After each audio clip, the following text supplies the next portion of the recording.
Hello everyone, I'm Chester44 and welcome to this Let's Play of Avadon. Last episode we went through the rest of the dungeons under here. Can't really get into this area over here, but there's like the deep cells or something.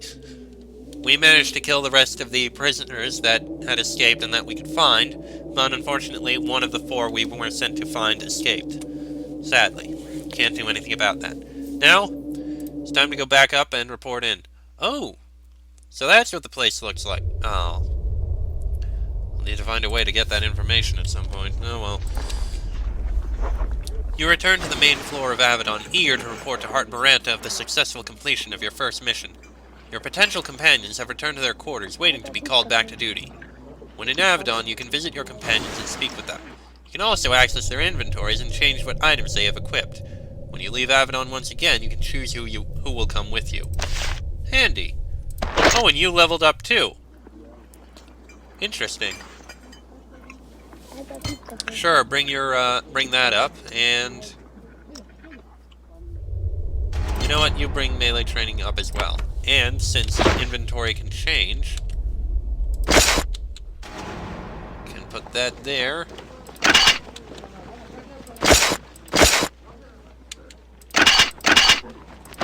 I think that works. Yeah.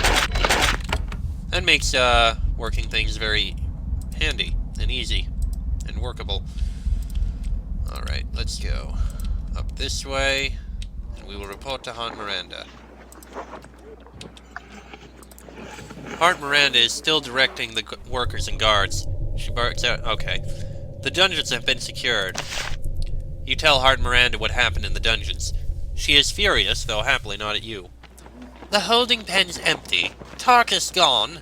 Someone has had a successful day's work. Still, you have done well, and under difficult circumstances. I think you have earned a long rest. Settle in, find your feet, get supplied. She gives you an amulet on a copper chain. A yellow stone dangles from the end. This will give you passage into the areas of Avadon you are allowed to explore. Your quarters are southeast of here, near my office. One more brief task awaits you, and then you can go settle in. What do I need to do? Redbeard always meets all of his new servants. Even on this difficult day, I do not think he would wish his orders ignored. Ascend into the central tower and speak with him. She points to the east. The stairs are in the central chamber. Would you like some advice? I would appreciate it. Redbeard has been bringing about the deaths of foes of the Pact since long before you were born. Your life is meaningless to him. Only the Pact matters. I would remember that before engaging in any youthful impudence or mischief. That is all. If you need me later, I will be in my office near your quarters. She returns to shouting orders. Meet Redbeard. Alright then. So it's basically in here. There's the stairs. This round hall is in the center of this floor of Avadon. A spiral staircase dominates the room, rising 30 feet straight up and through a hole in the ceiling. Huge, emotionless, unblinking guards watch the chamber, ready to instantly impale anyone who seems the slightest bit untrustworthy. You concentrate on looking trustworthy. These stairs lead up to the chambers of Redbeard, Keeper of Avadon, the merciless guardian of the Pact, whom you now need to face. You shudder. Well, we can go right up there, or I think maybe I'll explore a bit first. There is a steward wandering among the office and quarters of the Hands and Hearts. He is an aging man, crisply dressed, the very picture of dignity. He gives you a little bow. I welcome you, Hand of Avadon. I am Paulus. I will serve you when you desire, tend to your needs, deliver messages, whatever it takes to ease your mind. Where are you from? I am from the Tawan Empire. I have been honored with this posting, and I have been here for 20 years. The Tawan Empire? Isn't that one of the Farlands? The Tawan Empire is the enemy of the Pact, but I do not concern myself with politics. I exist to provide quality service. You know anything about the troubles Avadon has been facing? His mouth develops a slight tick. I know nothing of that. I do not pay attention to politics, I only serve. Paulus stands unobtrusively off to the side. He seems calm and non-threatening, and yet he is ready to spring into action the moment you need something. What do you do here? I take care of the distracting needs of the hands, eyes, and hearts so that they can focus on their work. How can you help me? I can provide food, clean linens, light, whatever your day-to-day needs required. I'll take light from my chambers. Paulus leaves for a minute. He soon returns with a candle. Do you need anything else? I'm hungry. Returns with a mug of ale and some fresh bread. Some linens? Returns with an immaculately clean blanket, pillow, and towel. That's all, thank you. Blanket, pillow, towel. You should always know where this is. Bread. Didn't get any ale, but there's a candle. Nom. Okay, so these must be in my quarters down here, somewhere. Sevelin. Ah! Sevelin is sitting in his quarters, working on maintaining his weapons. There are a variety of blades on the desk in front of him. He takes great care to sharpen and polish each one. What do you wish of me, Jason? I'd like to know more about where you are from. I am a warrior of the Kava, upholder of the Stone Code. He smiles wryly. I learned early on that others do not appreciate me holding forth on the virtues of my land. I only do so when asked. Others don't admire your land? There are 5 lands in the Pact, each with their own traditions and practices. While interest in survival holds us together, there is a lack of respect for each other's ways. After all, it was less than a century ago that we were all embroiled in a vicious civil war. There are still many grudges. Why did you come to Avadon? Because I believe in the justice of the Stone Code, and I believe in the wisdom of the Pact. I came here to be a living example, to show to all that the Stone Code has much to teach us. And have you had success? First, I learned that people from other lands have no interest in fairly evaluating our ways. He self-consciously touches a scar on his cheek. Then a mission went horribly wrong, and I lost any value as a good example. Tell me more about the Stone Code. It is a set of laws, harsh and fair, and unlike in other states, they apply to all. From the peasants to the lords and the monarch. All must obey them, or be exposed as a sham to all.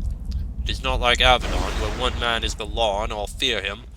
Not, I hasten to add, that I would ever criticize Avadon.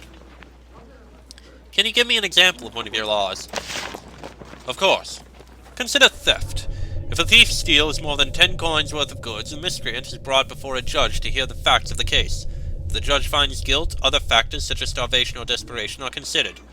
Then 3 penalties can be given. Removal of the hand, branding of a T on the criminal's wrist, or banishment can be applied.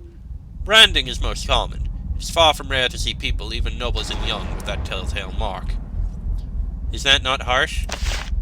It is harsh. Life is harsh in the Kava. Stealing a bag of meal worth 10 coins can doom a family to starvation. The weight of the punishment matches the crime.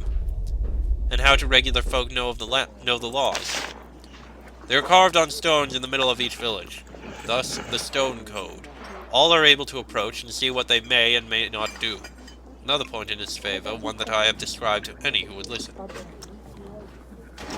Why am I thinking of Hammurabi's Code? I think that's a term. That's a nice collection of blades. He nods. My master in the Kava told me that a true craftsman is never satisfied by less than the finest tools. If my blades were dirty or not properly sharp, he would show his displeasure. Can you tell me more about your scar? Hans Sevelin frowns. Yes. Yes, if you are to trust me with your life, you should know of me. This is nothing that should be kept secret. I showed some promise when I arrived, so I was soon sent with a band of other hands back to my beloved Kava. We were to hunt a pack of bandits. Why was Avadon interested in mere bandits? Because they were hiding in the Kava and raiding over the border in Calendario. This sort of thing raises tension between the Pact states and thus involves Avadon. What happened? There's actually little to tell. We followed their trail, we camped, they attacked in the night, but the hand on watch was not properly attentive. I returned to Avadon. I was not disgraced, but a cloud hung over me. None wished to take me on their missions. You were my last chance, I think. And what happened to the bandits? Nothing yet. Redbeard has sent others to hunt them, I think. I am not told the details. I can't imagine such an outrage against warriors of Avadon going unanswered. You can see on his face that he has some doubts. I understand. Thank you. Potion of Vitality. This book is out about the Far Lands. Okay.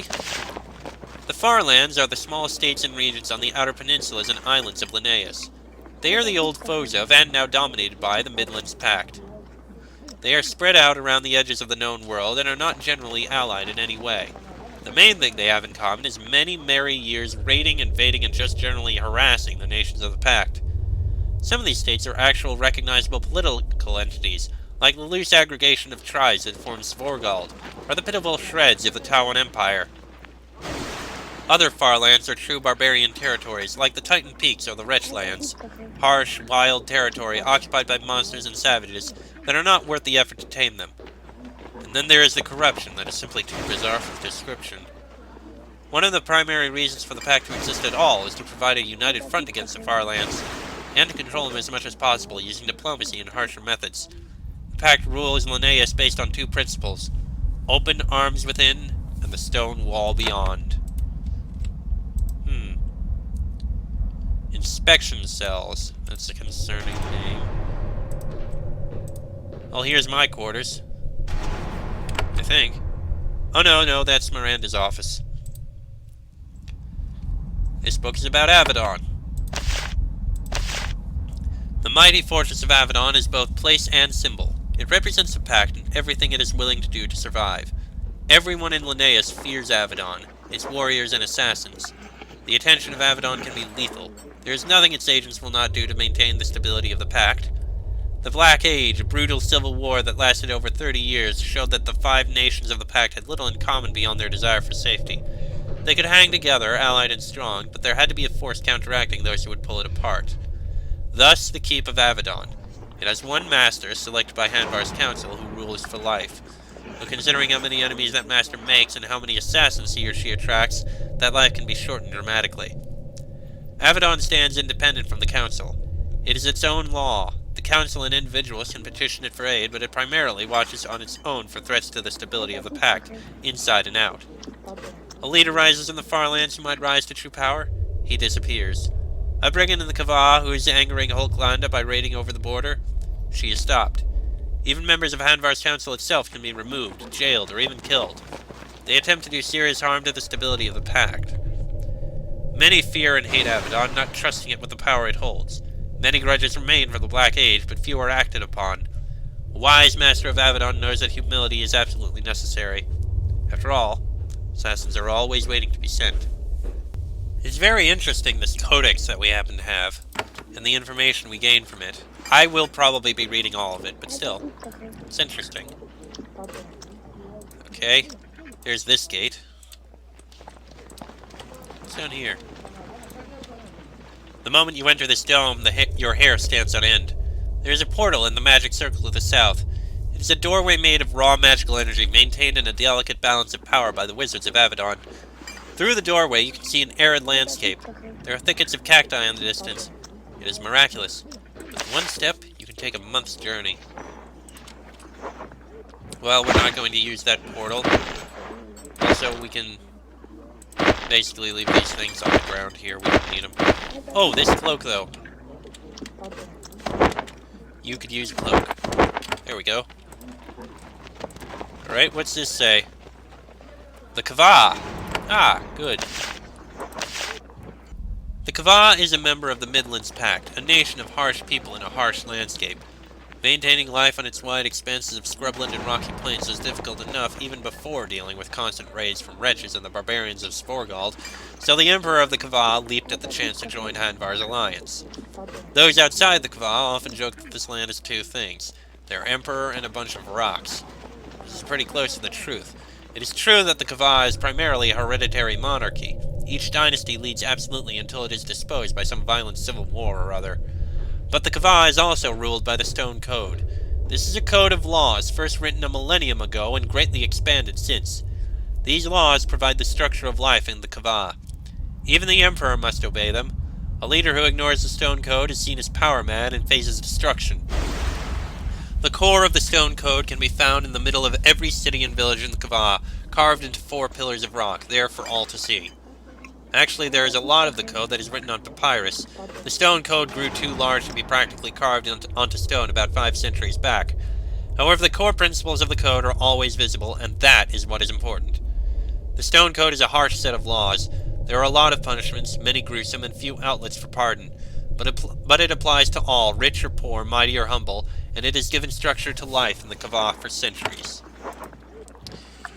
Something tells me we're going to be visiting the Kava. I would not be surprised. Quartermaster's office. Ah! This chamber is a small, crowded smithy. The air is hot and full of ash. Multiple chimneys suck the smoke out of the fortress to keep it from wafting down the halls. There is a lone smith manning the forge. He is a short, stocky man with a deeply tanned complexion. You suspect that he is from the Kava. He grimaces as you enter. Another hand to come for supplies? Oh, well, I'll do what I can, but I make no promises. I am Smith Duman. He reaches out to shake your hand. As he does, his glove pulls away from his hand, revealing that it has been branded with a T. Can I get some supplies? Of course, I'm the acting quartermaster now. Why not ask me? But first I need to hear from Hot Miranda that you can be supplied. You should go and talk to her. Okay, so we're not going to really do much until we actually speak with, the guy in charge. So, I suppose we should probably do that first, then. Actually, let me at least see my quarters. Jason, there's my quarters. These quarters have been set aside for you. By the standards of Avadon, they are fairly plain. Compared to what you are used to, however, they are amazingly opulent. A gemstone, a potion of health. Let's see. Nothing in there. This book is about eyes, hands, and hearts. Good. Learn about this. The power of Avadon looms over all of Linnaeus. Its word is law. Its attention brings judgment. And of course, such force needs control and organization to be properly deployed. For that reason, the warriors and agents of Avadon are divided into 4 factions. The Eyes are spies. They wander silently through the lands of Linnaeus, looking for signs of chaos. When the Eyes discover someone who would disrupt the peace of the Pact, they call the Wrath of Avadon. The identity of the Master Spies is a guarded secret. Only Redbeard knows the names of the most effective Eyes. The Hands are the largest faction. They are the warriors, shadow walkers, and mages. They are the ones who openly investigate signs of chaos and who inflict the judgment of Avadon. Unlike the Eyes, the identities of the most effective hands are known far and wide. The Hearts are the researchers and advisors. They are the sages who monitor the libraries of Avadon, answer the Master's questions, and provide advice. Only the Hearts can say their minds to Redbeard without fear. In fact, that is their most important purpose. And finally, there is the Master, Redbeard, the one who decides who is spared and who is destroyed. So this is basically a lot of learning this episode. And that's a red gem. We're not going in there. Is that... Ah, Natholi. The mage Natholi is sitting at her desk, surrounded by papers and scrolls. It appears that her every free moment is lost in study, reading obscure tracts and learning new magical techniques. Such dedication is unusual even at the rarefied level of Avadon. She sits with you, reluctantly accepting a brief rest. What do you wish of me, fellow hand? Now that you see her in good lighting, you realize how young she is. She is 17 at most, amazingly young for a warrior of Avadon. Where are you from? I am from Calendario, jewel of Linnaeus, a place of beauty and wonders and home to the greatest of colleges and academies. But I will cease there. Others tire quickly of hearing descriptions of my homeland, even accurate ones, and I must make an effort to make friends where I can. Tell me more about Calendario. Ah, but you attempt to tempt me, yes? To draw me into a new speech so you can mock me behind my back. Now that I am used to it, I will believe what I believe. I will simply say that we are a place of culture, good breeding, long tradition, and great order. Even a Hoaglandian must admit that, whatever else he convinces himself of. There are fine colleges there. Indeed. Only Dharam matches us in our libraries and our respect for learning. The finest workers of magic come from Calendario, without question. Not the crude shamanic arts of the West, but true magery. Others don't like hearing about your land? The Pact has 5 lands, and the history among them has not been untroubled. Though the civil wars of the Black Age are a century past, many grudges remain. For example, I have learned to say little about the Baraza Woods, though it is a topic dear to the heart of all true Kellam. And who of the pack do you hate? Understand, I claim to hate none of my mates in the pact, not even the Hochlandians. Open arms within, the stone wall beyond. I believe this, even when every drop of my Kellen blood fights it. Tell me more about the Baraza Woods. I have learned well not to discuss it, not if I ever wish to be used in a mission again. Okay then. Where did you get those papers? She looks at the scrolls on her desk. The librarian, Lyra. Even though she is Hochlandian, she is very kind about letting me see the papers. She collects magical writings from all over Linnaeus. I am not supposed to have anything from the library in my room, but she helps me. How? She lets me borrow papers that are of interest, but not unique enough to become a part of the permanent collection. I look at them and then return them for destruction. Then none of my rival hands get to see them. She smiles sweetly. And what are you preparing for? She looks ruefully at the stacks of papers. I came to Avadon because I knew I was destined for greatness. This place was to be the fulcrum from which I could move the world. Things have not worked out as well as I had hoped, so I prepare. You are destined for greatness.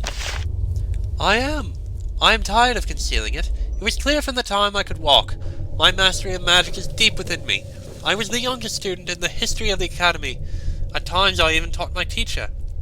I was the youngest graduate in centuries. Only 2 mages in the history of Calendario earned their robes before me.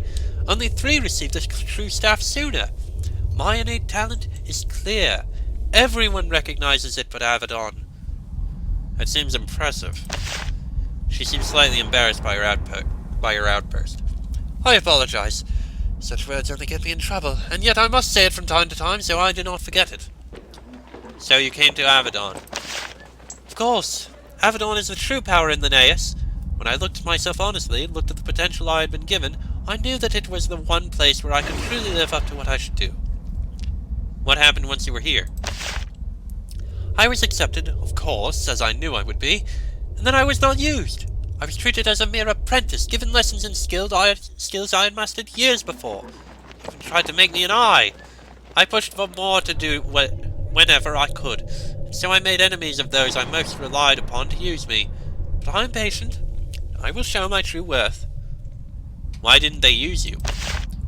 They said it was because I was too young, as if that makes me untrustworthy, as if my skills, which they themselves admitted were superior, could not help make up for such shortcomings.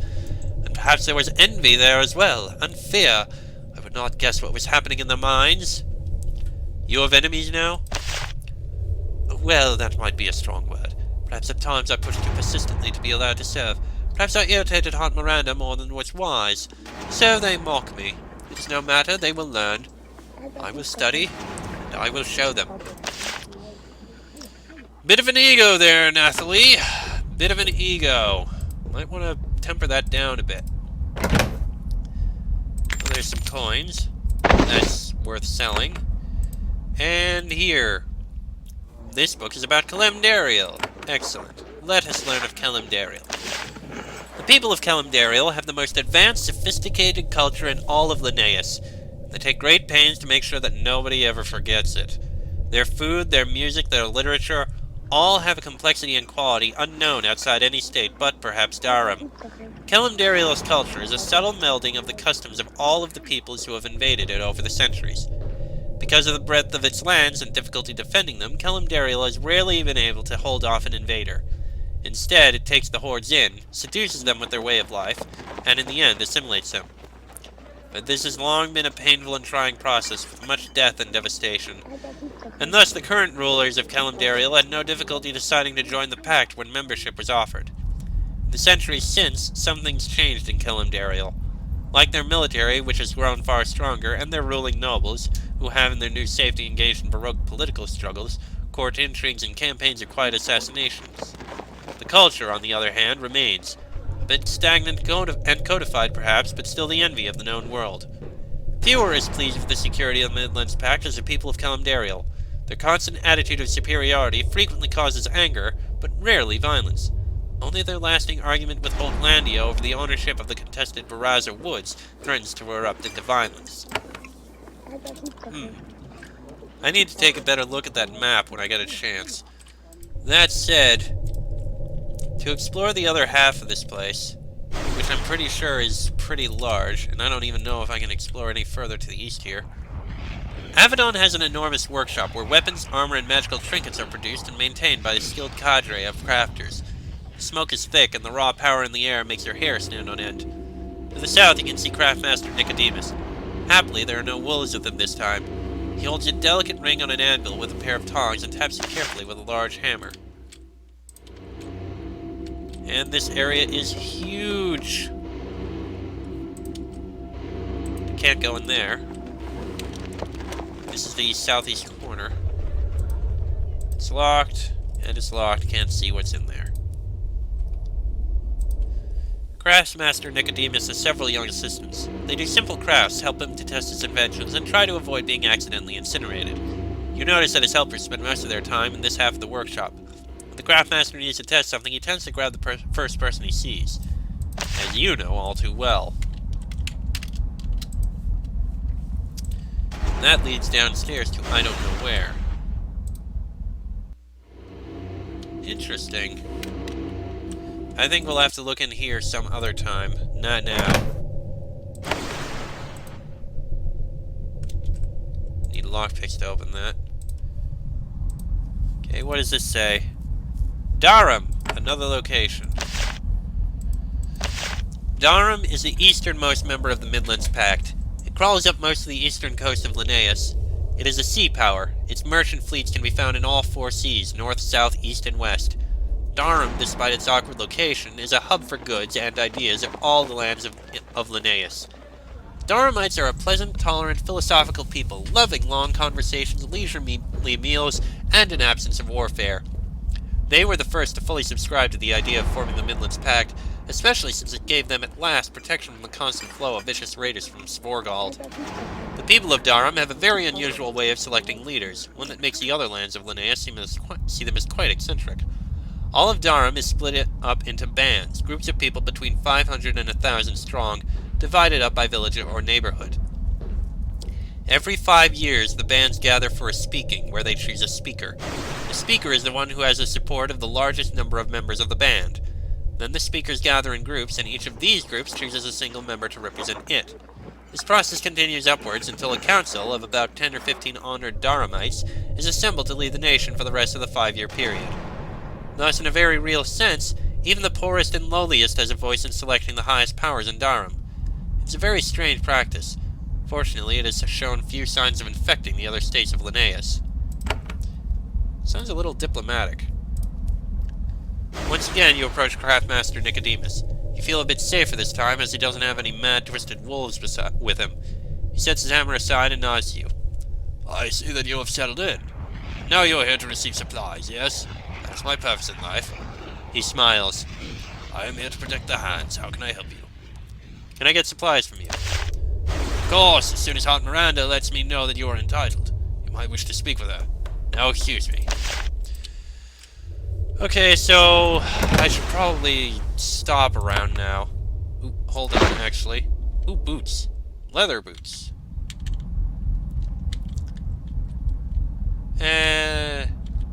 Sure. Hold on. Leather gloves. For you. You can wear leather gloves. And in here we have bars of iron, which aren't actually even at all valuable. Interesting. Alright, well, I think I'm going to actually end this episode here, shockingly enough. There's still another whole half of the place to look at, but that's just it. It's half of this entire place to look at, and we need to speak to Redbeard, which I think we're actually going to do next. Yeah, we'll speak to Redbeard in the next episode, and then we'll explore up to the north. That'll be in the next episode. So, until then, I am Chester44. That is Jason. This has been an Avadon Let's Play, and I shall see you all next time.